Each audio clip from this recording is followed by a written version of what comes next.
Pinarurusahan ang mga Ruso para sa isang digmaan na hindi naman nila hiniling. Si Vladimir Putin ay nagkamali ng malaki. Akala niya kayang tustusan ang digmaan sa Ukraine gamit ang langis at gas. Pagkalipas ng 3 taon at daan-daang bilyong dolyar, natuyo na ang gintong gripo. Nauubusan ng pera ang Russia dahil mas mabilis maubos ng digmaan ang pondo kaysa kayang punan ng Moscow. Ngayon, naglabas ang Kremlin ng bagong mabagsik na sandata.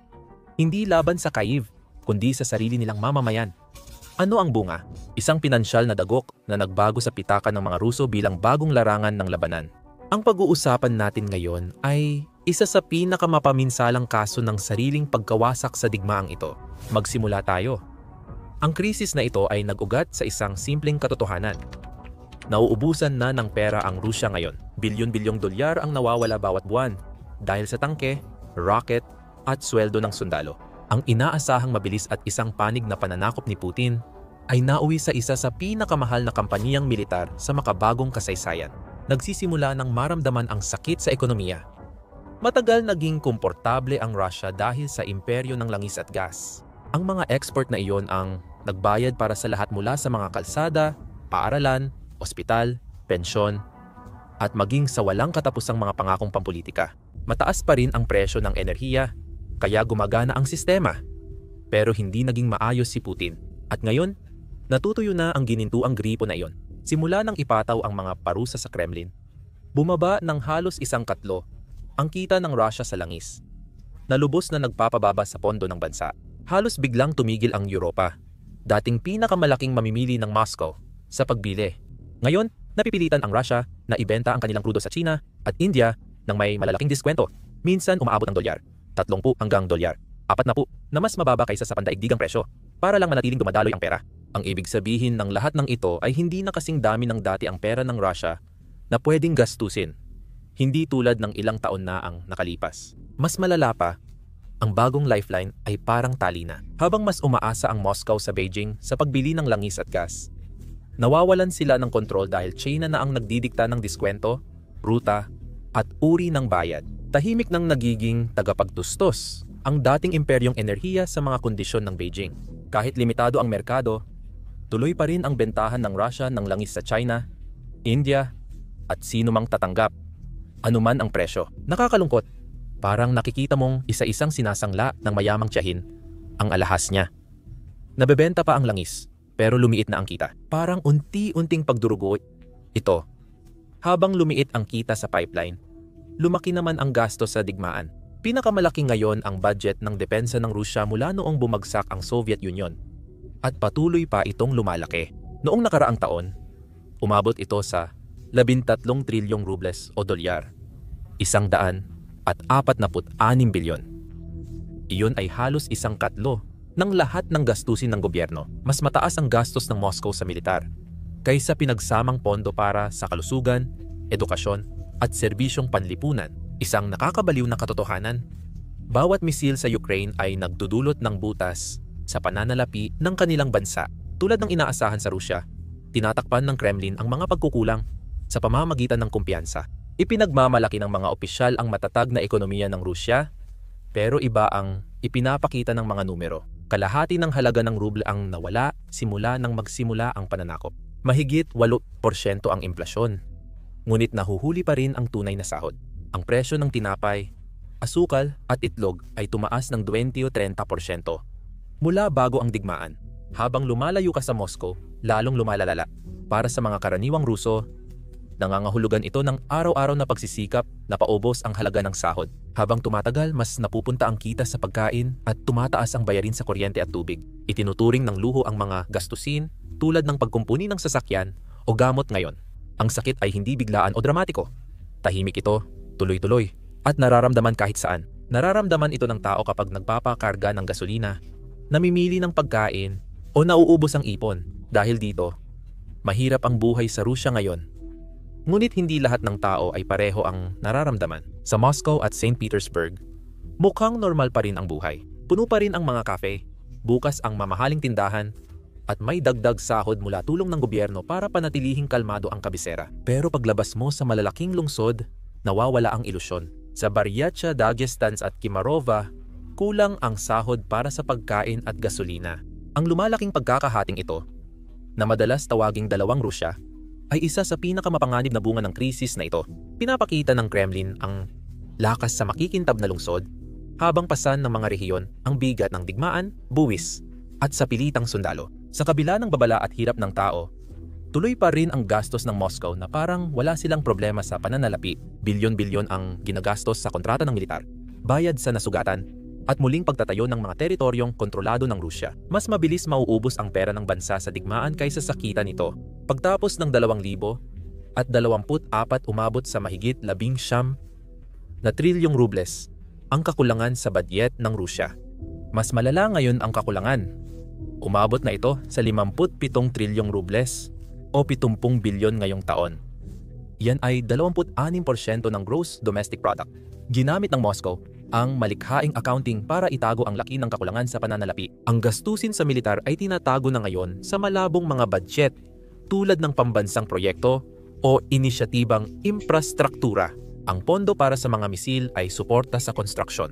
Ibig sabihin, sa papel, mukhang maliit ang deficit, pero palabas lang talaga ito. Alam ng mga opisyal ng kagawaran ng pananalapi na mali ang mga numero, pero ang layunin ay makaligtas.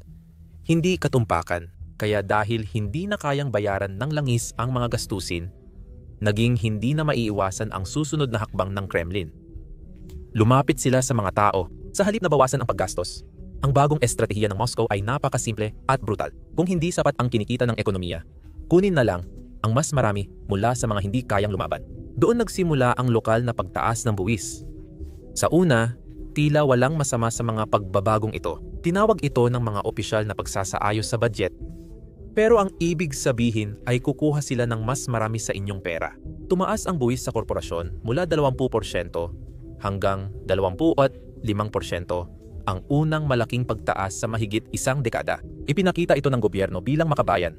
Hinihikayat ang malalaking kumpanya na suportahan ang espesyal na operasyong militar. Pero sa Rusya, ang malalaking kumpanya ay kadalasang nangangahulugan ng Gazprom, Rosneft at iba pang higanteng pag-aari ng estado, mga kumpanyang laging nakakaraos kahit kailan. Sa ilang linggo, marami sa kanila ang tahimik na nabigyan ng exemption, extension o ibang paraan para mapagaan ang epekto. Ang totoong pasanin ay napunta sa maliliit na negosyo. Mga pamilyang kainan, mga pagawaan, mga kumpanya ng delivery. Hindi nila matago ang kita o maglabi. Basta nagbayad at nagdusa sila. Pagsapit ng kalagitnaan ng 2024, sumali na rin ang mga gobernador ng rehiyon sa paghabol ng pera. Nagtaas ng buwis sa ari-arian, mga bayarin sa sasakyan, at pati na rin mga bagong singil na itinago sa mga bayarin sa kuryente at tubig. Tumaas ulit ang presyo ng kuryente at gas para raw makalikom ng 100 at 60 bilyong rubles sa 2,000 at 32 sa ilalim ng reforma para sa katarungan. Pinahigpit ng planong iyon ang mga panuntunan sa murang kuryente. Binawasan ang limitasyon ng bawat bahay mula sa napakataas na antas patungo sa halos pinakamababang karaniwan tulad ng 220 kWh kada buwan. Habang unti-unting inaalis ang diskwento sa mahihina, ramdam ng karamihan na hindi ito pagmamahal sa bayan, kundi parang panloloob. Ang malalaking pribadong kumpanya naman, sa kabilang banda, ay nakahanap ng ibang paraan para malugi. Nangyari ito ng tahimik, sa likod ng mga pinto. Nang ipinahayag ng Kremlin ang windfall tax sa malalaking korporasyon, hindi umangal ang mga oligarko.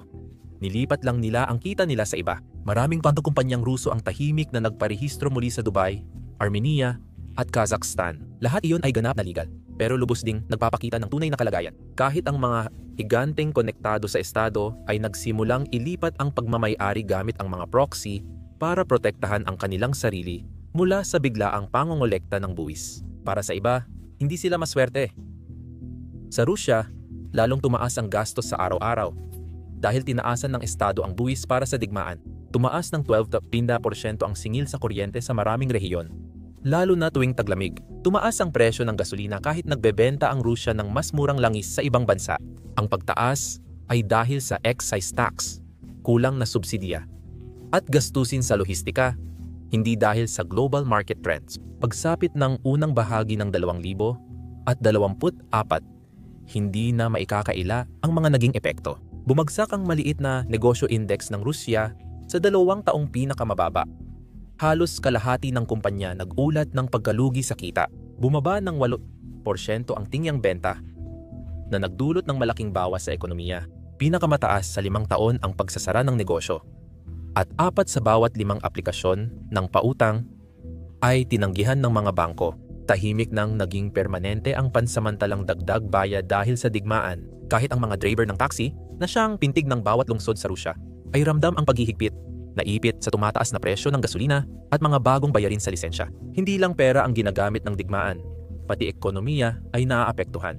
Dahil nabanggit ang pagbabago, mapupunta tayo sa isa pang di imatalinong pakulo ni Putin, ang dibidendo ng digmaan. Ang salitang dibidendo ay parang nagpapahiwatig na may gantimpala ang mga tao para sa kanilang mga sakripisyo. Hindi ba? Isa lang itong paraan para kunin ang pera sa mga taong hindi pumayag sumali sa laban na ito. Umaasa ang gobyerno sa mga bangko ng estado at pondo ng pensyon para bumili ng war bonds na hindi karaniwang pamumuhunan. Mababa ang balik, mataas ang panganib, at direktang konektado sa gastos ng digmaan. Sa papel, parang nagkakaisa ang bansa. Sa totoong buhay, tahimik lang na kinukuha ng Kremlin ang pera mula sa bawat sulok ng sistema. At ang pinakamasama, wala namang pagpipilian ang mga tao. Automatikong nililipat ang ipon nila. Hindi dahil sa paniniwala sa digmaan, kundi dahil wala silang ibang paraan sa sistema. Mukhang makabayan ito, pero sa totoo, paninikil lang. Ang estado ang nakikinabang, habang mga ordinaryong Ruso ang nagdurusa sa gastos. Walang dibidendo na darating sa kanila, kundi dagdag na pasanin, mas kaunting seguridad, at isang kinabukasang nakatali sa digmaan na patuloy lang na humihingi ng higit pa. Pero iyon lang ang nakikitang panggigipit. Mas delikado pa ang mga nakatagong nangyayari sa loob ng mga bangko ng bansa. Tahimik na sumuporta sa gobyerno ang sistemang pinansyal ng Rusya. Ginawang alkansya ng Kremlin ang mga state bank tulad ng Cyberbank at VTB para sa kanilang kakulangan. Bumibili sila ng maraming government bonds o OFZs dahil wala nang ibang gustong bumili. Dati, ligtas na investment ang mga bond na ito. Pero ngayon, sila na ang nagsisilbing lifeline para sa gobyernong nauubusan na ng pera. Habang lumalaki ang utang ng estado, lalong napapalayo ang pribadong sektor. Ang maliliit na negosyo na gustong umutang para lumago o magpatuloy ay wala ng pondo dahil lahat ng extra ruble ay napupunta sa suporta ng digmaan. Gumagana pa ito ngayon, ngunit nagdudulot ng delikadong siklo. Kapag tumaas ang inflasyon o humina pa ang ruble, babagsak agad ang mga bond na iyon. Malaking dagok ito sa pinakamalalaking bangko sa Rusya, pati ipon ng milyon-milyong mamamayan. Inilipat ng Kremlin ang krisis sa budget nito sa sistema ng pagbabangko. Hindi na lang basta pabubuwis sa mga mamamayan, kundi pagsusugal na rin sa kanilang mga deposito. Gayunpaman, patuloy pa ring ibinebenta ng Moscow ang pantasya ng isang masaganang bansa. Buksan mo ang state television at makikita mo ang parehong patalastas ng bagong pabrika at nasakop na teritoryo. Kumikinang ang mga makina, ngiti ang mga manggagawa. Pangako ng trabaho, kontrata, at pagbabalik ng yaman sa bayan. Simple lang ang mensahe. Magsakripisyo ngayon, uunlad bukas. Maganda pakinggan, halos nakaka-inspire. Tinutukoy nito ang pagtanggap ng buwis, dibidendo, at nakaw na pera sa ngalan ng pagmamahal sa bayan. Pero kung titignan mo ang mga numero, mukhang kasinungalingan ang pag-asang yan. Sa 12 trilyong rubles na inilaan para sa muling pagtatayo ng Donbas sa 2,000 at 24 kakaunti lang ang tunay na napunta sa mismong konstruksyon. Ang natira ay nawala sa mga kumpanyang may koneksyon sa Kremlin na namamahalan ng logistics. Pinalobong resibo ng graba na hindi lumabas ng riles at sweldo ng mga kapatas na di talaga umiiral. Ayon sa tender ng Miropol, 1 kilometro ng kalsada ay nagkakahalaga ng 42 milyong rubles 3 beses na mas mahal kaysa sa kaparehong kalsada sa Crimea bago ang digmaan. Bawat ruble na inilalagay sa mga proyektong multo na ito ay isa ring ruble na kinukuha mula sa tunay na pangangailangan sa ating sariling bayan. Mula sa gumuhong maternity ward sa Ryazan hanggang sa sirasirang dialysis machine sa Perm, mga karaniwang Ruso ang nagdurusa. Ang bagong buwis, patong-patong na bayarin, at taas singil sa kuryente at tubig ay hindi nagdadala ng mas magandang kinabukasan. Lahat ng ito ay nagpapakain lang sa isang ilusyon. Pinananatiling nakakulong ang mga tao sa pag-asang may gantimpalang darating na hindi naman mangyayari. At iyan ang tunay na panganib. Malaki ang kapangyarihan ng pag-asa. Ngunit sa Rusya ngayon, ginagamit ito bilang sandata upang gawing matiisin ang mga tao. Sa peke nilang pagbabalik, patuloy namang inuubos ng gobyerno ang pera nila. Gabi-gabi, ipinapakita sa telebisyon ang larawan ng pag-unlad. Pero sa likod nito, may bakanting silid-aralan, saradong ward ng ospital, at kalawangin bakal na siyang tunay na kwento. Simple lang ang katotohanan. Ang digmaan ay nagpapahirap sa mga mamamayang Ruso, hindi para sa kanilang kapakanan, kundi para sa kaligtasan ng Estado. Ang ipinangakong dibidendo ay hindi gantimpala kundi buwis sa pag-asa. At ang mga Ruso ang nagbabayad nito.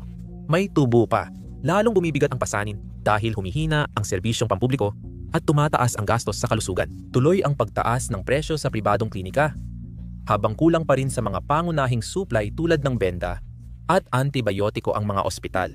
Inihati ng mga pensyonado ang gamot para tumagal ang reseta. Pati sundalong nagpapaputok ng misil ay nakararanas ng hindi inaasahang paghihigpit mula sa Kremlin. Maging ang mga elite ay ramdam na ang paghihigpit. Tahimik na binawasan ang combat bonus at airborne division. Habang dumarami ang pressure sa mga opisyal na voluntaryong mag-ambag ng bahagi ng sahod sa gastusin ng digmaan, alam ng lahat na hindi talaga ito optional. Kapag tumanggi ka, biglang titigil ang mga promotion. Sa hukbong dagat, ilang mandaragat na bumalik mula patrol ay napansin na kalahati na lang ang shore leave stipend nila. At may mga nagpo-post ng larawan ng simpleng pagkain na mas matindi pa sa reklamo. Ang mga pagkadismayang ito ay hindi mula sa mga pasipista o nagpo-protesta, kundi sa mismong mga inaasahan ng Kremlin na magpatuloy ng digmaan. Kaya delikado ito. Kahit tumaas ang budget sa depensa, karamihan ng pondo napupunta lang sa bala at kagamitan, hindi sa kapakanan ng gumagamit. Mas malala pa, ang perang napupunta sa industriya ng depensa ay madalas na nagpapalala pa ng mismong inflasyon na dapat sana ay nilalabanan ito. Kita mo, kapag walang tamang pagsubaybay sa kontrata, tumataas ang presyo. Ang mga dating pabrika ng makinang sibilyan ay ngayon gumagawa ng kagamitang militar na mas mahal at sinisingil ang estado sa bawat pyesa. Ang inflasyon ay bahagi na ng sistema, hindi lang dahil sa kakulangan. Sobrang mahal magbayad ang gobyerno sa kontratista, kaya nagtataas ng buwis para matakpan ito, na lalo pang nagpapataas ng gastusin. Paikot-ikot lang ang sistemang ito ng pag-aaksaya at nagpapalakas lang sa sarili. Sinasabing dahilan ito, kaya aktibo pa rin kuno ang ekonomiya. Parang makina sa totoong buhay na ginagamit ang sariling langis. Parang parasito ang military-industrial complex. Sumisip-sip ng pondo at nagtataas ng presyo para sa lahat. Isa ito sa dahilan kung bakit hindi bumababa ang inflation sa Rusya kahit anong gawin ng central bank. Tuloy-tuloy lang ang ekonomiya sa pag-imprenta ng pera na parang paikot-ikot sa sarili. Pagkatapos, mayroon pa tayong isa pang malaking problema na resulta ng lumalalang kalagayan ng buhay sa Rusya. Ang brain drain. Mahigit 10,000 kabataang profesional kabilang ang mga inhinyero, doktor at programmer ang nag-empake at umalis, naghahanap ng kinabukasan sa ibang lugar. Kasabay nito, libo-libong lalaking nasa edad ng paggawa ang na-draft o tumakas para makaiwas. Kulang ang mga pabrika sa welder, hirap maghanap ng manggagawa ang bukirin, at desperado ang mga kumpanya ng truck sa driver. Habang bumababa ang produktibidad, tumataas ang mga presyo at nagpapatuloy ang siklo ng kahirapan. Pinalala ng kakulangan sa manggagawa ang inflasyon na nilalabanan ng Moscow. Hindi lang pang-ekonomiya ang kakulangan. Naaapektuhan din nito ang panlipunang kalakaran ng bansa. Nang mawala ang daan-daang libong kalalakihang nasa edad ng paggawa, pinalitan sila ng mga kababaihan sa mahahalagang tungkulin sa ekonomiya. Sila na ngayon ang namumuno sa bukirin, talyer, at fleet ng transportasyon na dati ay trabaho ng mga lalaki lamang. Tahimik itong revolusyon dahil sa pangangailangan, ngunit may kapalit na kabayaran. Mas bumigat ang trabaho, pag-aalaga ng bata, at gawaing bahay para sa mga kababaihan, lalo na sa maliliit na bayan na kulang sa suporta. Malinaw ang epekto ng suliranin sa populasyon. Bumababa ang ipinapanganak, tumataas ang gastos sa kalusugan, at mas mabilis tumatanda ang mga rehiyon. Mas kaunti ang kabataan, kaya mas kaunti ang nagbabayad ng buwis. At lumiit ang kinabukasan ng buwis ng estado kahit kailangang lumaki ito. Maaring sa ibang bansa nagaganap ang digmaan, pero ang pinsalang demografiko nito ay nangyayari dito mismo sa ating bayan. Habang nananatili ang mga tao, lalo silang nahihirapan dahil patuloy silang pinipiga ni Putin sa bawat sentimo. Pinakamabigat ang pasan ng maliliit na negosyante dahil sa bagong buwis, tuloy-tuloy na lokal na bayarin, at mga obligadong kontribusyon. Ang pagnenegosyo sa Rusya ngayon ay parang umaakyat habang pasan ang mabigat na backpack. Kapag limitado ang gastos ng tao, naapektuhan ang buong sistema. Bawat bagong buwis o bayarin ay kumukuha ng kaunting hangin mula sa ekonomiya. Nagtipid ang mamimili, humina ang benta ng tindahan, bumagal ang produksyon at nagkaroon ng tanggalan ng manggagawa.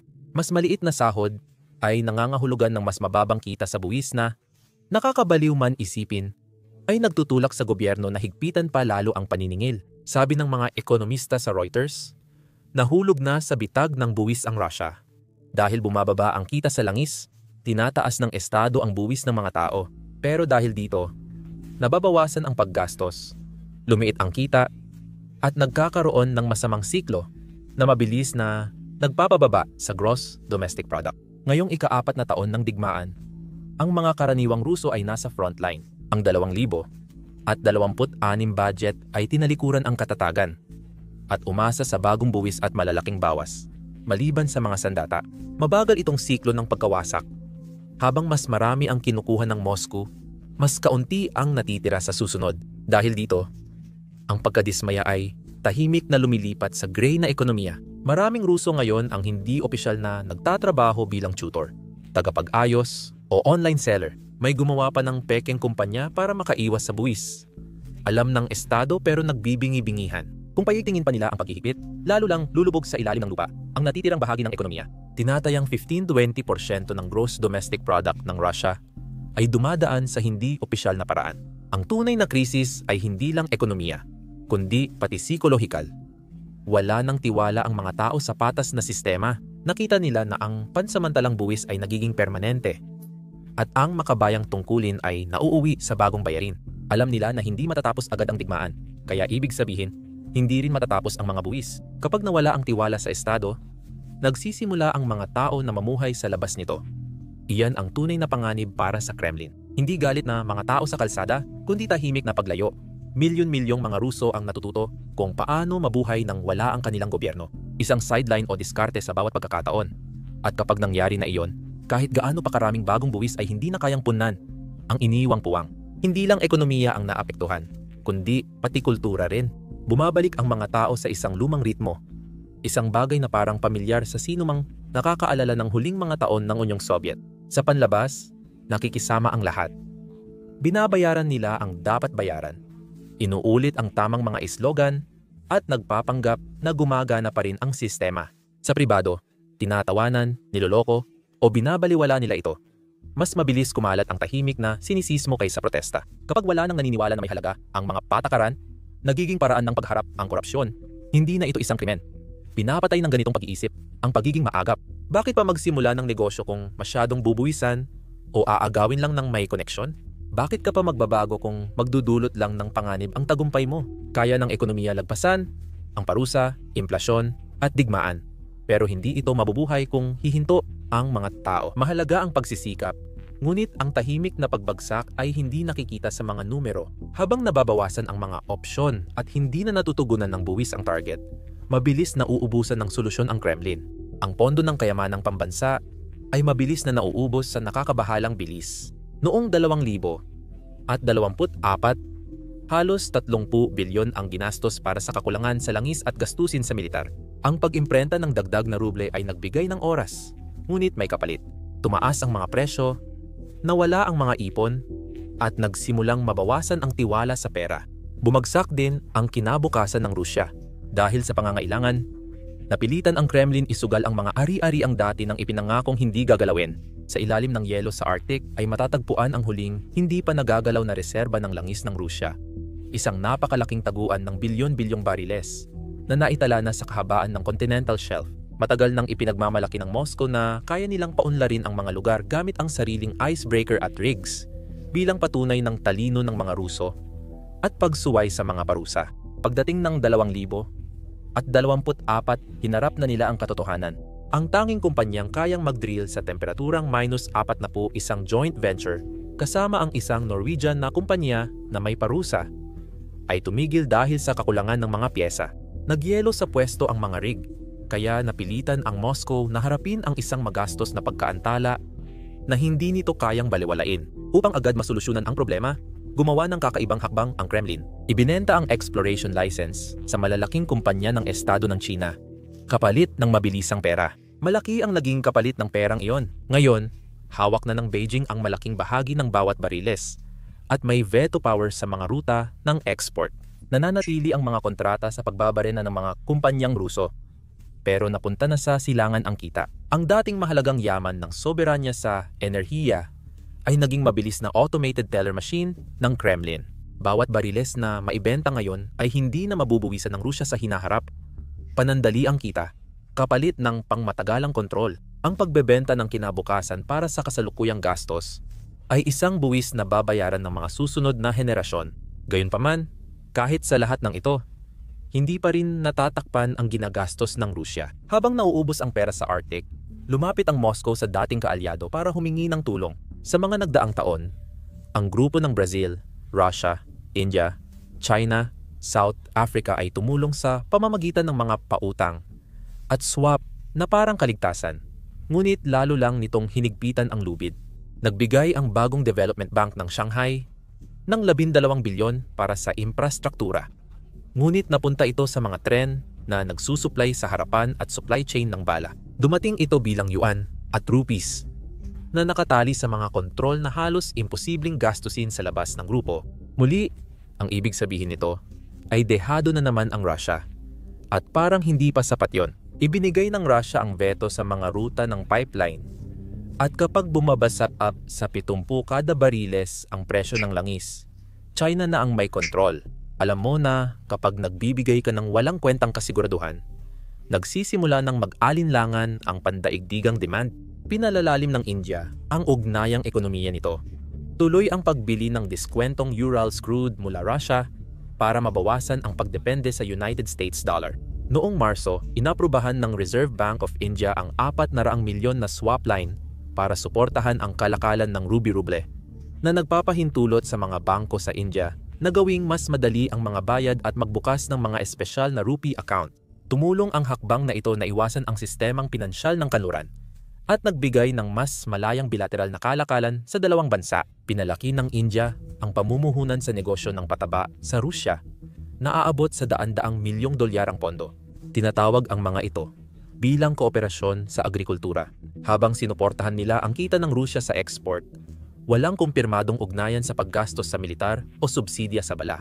Kahit may pinansyal na tulong, may limitasyon ang mga kasunduan. Kadalasang naiiwan sa mga bangko sa India ang rupees na kinikita ng Rusya sa kalakalan at nagagamit lang pambili sa mga supplier ng India. Ang limitasyong iyon ay nagbibigay sa Delhi ng hindi direktang impluensya kung paano at saan gagastusin ng Rusya ang kinikita nito. Pero wala silang formal na kapangyarihang magveto. Nagbibigay ang swap line at kasunduan sa kalakalan ng panandaliang likwididad.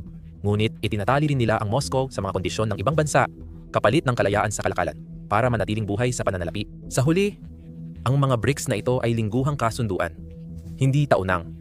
Bawat pautang ay kumukuha ng mga ruble mula tahanan papuntang digmaan. Kahit magsuko ang Rusya, halos wala silang nakukuha kapalit. Ang Moscow ay nakakakuha ng panandaliang likwididad, ngunit nawawalan ng pangmatagalang kalayaan. Nabibigatan ng mga dayuhang account na humihingi ng higit pa kaysa kayang ibigay ng mga ruble. Isang sulyap lang sa nakaraan at malinaw na ipinapakita ng kasaysayan kung ano ang susunod na mangyayari. Kapag tumindi ang presyur sa ekonomiya, palaging nagiging usaping politikal ito. Ang mga tao na nagbabayad para sa isang digmaan na hindi naman nila pinili mula sa simula ay maaaring mawalan ng pasensya. Unti-unting nawawala ang ilusyon ng katatagan sa bawat pagsuway. Iyan ang tunay na kapahamakan. Ekonomiyang mukhang buhay, pero kinakain ang sarili. At iyan ang nakikita nating pattern. Piniga ng Rusya ang mga mamamayan nito para mapanatili ang digmaan, isang digmaan na mas malaki ang gastos kaysa kinikita. Ang bigat ay napapasa sa masa dahil sa pagtaas ng buwis, nakatagong bayarin, at singil sa kuryente at tubig. Kahit gaano karami ang kunin ng gobyerno, hindi ito sapat. Kaya kalaunan, susuko rin ang mga tao. Hindi na mababayaran ang buwis, dadami ang utang, at magsasara ang maliliit na negosyo. Maaaring gumamit ang gobyerno ng matinding hakbang tulad ng pag-freeze ng bank account, pagkumpiska ng ari-arian, at limitasyon sa pag-withdraw. Maaaring mapilitan pa ang mga mamamayan na bumili ng government bonds. Maaaring kumita ng pera sa mga hakbang na ito, pero palalalain lang nito ang krisis sa hinaharap. Bawat pagsubok sa pagpapatatag ng budget ay maaaring magdulot ng kaguluhan. Ang pangunahing sandata ng Kremlin ay hindi buwis kundi pera. Ang digital ruble ay elektronikong pera ng Russia na suportado ng Estado. Opisyal, ito ay tinuturing na inobasyon para pabilisin at gawing ligtas ang bayad. Sa totoo, ito ay simpleng kontrol lang. Bawat transaksyon ay maaaring subaybayan, matrace, at matax ng automatiko. Pag nailabas ang digital ruble, Hindi na kailangang humingi ng pera ang estado dahil pwede na nitong kunin diretsyo mula sa iyong account. Ang bagong sistemang ito ay nagbibigay rin ng kapangyarihan sa mga opisyal na i-freeze ang pondo, limitahan ang paggastos, o kahit pigilan kung ano lang ang maaaring bilhin ng ilang grupo. Ang layunin ay gawing mas epesyente ang ekonomiya. Pero ang ibig sabihin ng epesyensya dito ay pagsunod. Pangarap lang ito para sa gobyernong kulang sa pera at pasensya. Sa paglaganap ng digital ruble, mahirap na iwasan ang bagong buwis o bayarin. Mawawala na ang hangganan ng pagmamahal sa bayan at parusa. Di na rin magpapadala ng tax bill ang estado. Kukunin nito ang kailangan mula sa telepono mo habang natutulog ka. Nakakatawa, pero nangyayari na ito. Tinutulak na ang mga bangko ng estado at mga pondo ng pensyon na bumili ng government bonds, nagpapautang ng pera na maaaring hindi na mabayaran ng estado. Ibinebenta itong investment, pero sa totoo, tahimik itong kumpiskasyon. Ikukulong ang ipon ng mamamayan sa digmaang hindi nila pinayagang pondohan, pero patuloy ang pagyanig sa hangganan ng Rusya. Nararamdaman na ito ng mundo. Ang murang langis ng Rusya sa Asya ay nagpapanatili ng mababang presyo sa mundo, na tinatakpan ang posibleng kawalang tatag kapag hindi na makapagbenta ng diskwento ang Moscow. Ang pag-atras ng Rusya ay magpapahigpit ng supply at magtataas ng presyo mula Mumbai hanggang Berlin. Samantala, sobrang konektado na ang China sa export ng Rusya kaya pati seguridad sa enerhiya nito ay nakatali na sa desperasyon ng Moscow. Sa Europa, ang panganib ay nasa kabaligtarang direksyon. Kung biglang bumagsak ang pananalapi ng Rusya, maaaring bumagsak din ng husto ang produksyon nito ng enerhiya na magdudulot ng panibagong pag-uga sa mga pandaigdigang merkado. Iyan ang kabalintunaan. Mas mabagal lumubog ang Rusya, mas matagal makikinabang ang mundo sa murang enerhiya, pero mas malalim din ang pagbagsak sa huli. Hindi lang sa Rusya ang krisis sa buwis ng Kremlin. Ito'y mitya rin sa pandaigdigang ekonomiya. Ang krisis sa buwis ng Rusya ay hindi lang tungkol sa numero kundi kaligtasan. Ang bawat dagdag buwis at bayarin ay unti-unting nagpapahina sa bansa, nagpapakita ng katatagan ng gobyerno.